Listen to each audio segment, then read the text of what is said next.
దేవుని పరిశుద్ధ నామానికి మహిమ కలుగునుగాక. మన ప్రభు అయిన యేసయ్య పరిశుద్ధమైన నామములో నా భారతదేశ మిత్రులందరికీ స్వాతంత్ర దినోత్సవ శుభాకాంక్షలు తెలియజేస్తూ ఉన్నాను. మరియు దేవుని బిడ్డలందరికీ శుభములు వందనములు తెలియజేస్తూ ఉన్నాను. దేవుని పరిశుద్ధ బైబిల్ గ్రంథములో నుండి నిర్గమకాండము 14వ అధ్యాయము 13వ వచనం. నేడు చూసిన ఐగుప్తులను ఇక మీదట మరి ఎన్నడూనూ చూడరు. చదువుబడిన లేఖన భాగమును గమనించినట్లయితే దైవజనుడైనటువంటి మోషే గారు ఒక మంచి మాటను తెలియజేస్తూ ఉన్నాడు.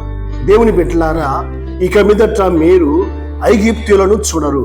అనగా ఐగుప్తు దేశములో ఇశ్రాయేలు ప్రజలు 400 ఏండ్లు బానిస బ్రతుకులో సంఖ్యల మధ్య, వ్యాధులతో, రోగాలతో, శ్రమలతో, కష్టాల మధ్య, నష్టాల మధ్య బ్రతికినటువంటి జీవితము ఇశ్రాయేలు ప్రజలు.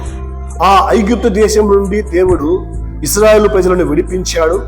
విడిపించిన తరువాత ఐగుప్తీయులు సైన్యము ఇశ్రాయేలు ప్రజలను వెంబడిస్తూ ఉన్నప్పుడు ఇశ్రాయేలు ప్రజలు భయపడి వేదనతో, దుఃఖముతో ఉన్నప్పుడు మోషే గారు ఆ ఇశ్రాయేలు ప్రజలతో చెప్పేటువంటి మాట ఏంటంటే, ఇక మీదట మీరు చూడరు.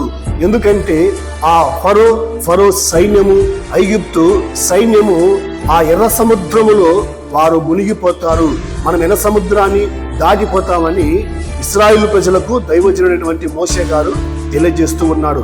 అవును, ఎప్పుడైతే దేవుని సన్నిధిలో మనము దేవుని నమ్మి ఆయన యందు విశ్వాసం ఉంచి ఎప్పుడైతే బయటికి వస్తామో అప్పుడు దేవుడు మరలా ఆ ఐగుప్తును చూడనీయడు, ఆ ఐగుప్తు సైన్యాన్ని దగ్గరికి రానియడు.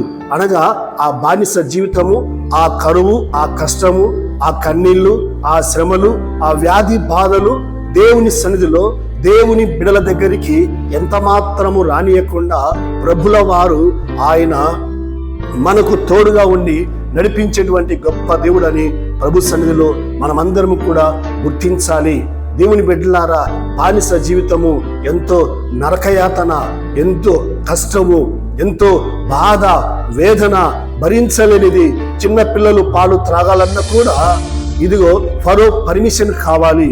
అలాంటి బానిస జీవితంలో నుంచి దేవుని ప్రజలను దేవాతి దేవుడు విడిపించి ఇక ఎన్నడూ వాటి వైపు మీరు చూడరు అని ప్రభుల వారు చక్కటి వాగ్దానం తెలియజేస్తూ ఉన్నాడు. దేవుడి మాటలు మన హృదయములో దీవించునుగాక. ఆమేన్.